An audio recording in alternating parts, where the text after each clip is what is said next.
माँ की दुआ।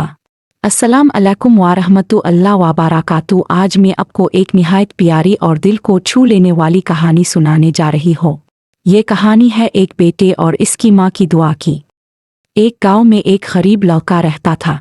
ना अच्छे कपड़े, ना खिलौने, ना ही ज्यादा सहूलतें, लेकिन इसके पास एक चीज़ थी, और वो थी माँ की बेमिसाल मोहब्बत। ये लड़का दिन रात पढ़ाई करता, मेहनत करता और कभी हिम्मत नहीं हारता था। इसकी माँ रातों को जागकर अल्लाह से दुआ करती, अल्लाह मेरे बेटे को इज्जत दे, इसे कामयाब बना और दीन और दुनिया की भलाई अता फरमा। वक्त गुजरता गया, वो लड़का बड़ा हुआ, तालीम हासिल की और एक दिन वो गांव का सबसे कामयाब और इज्जतदार इंसान बन गया। लोग हैरान थे कि एक गरीब लड़का इतनी बड़ी कामयाबी कैसे पा गया। इसने मुस्कुरा कर जवाब दिया, ये सब मेरी माँ की दुआ का नतीजा है। दोस्तों, इस कहानी से हमें ये सबक मिलता है कि माँ की दुआएं सबसे बड़ी दौलत हैं।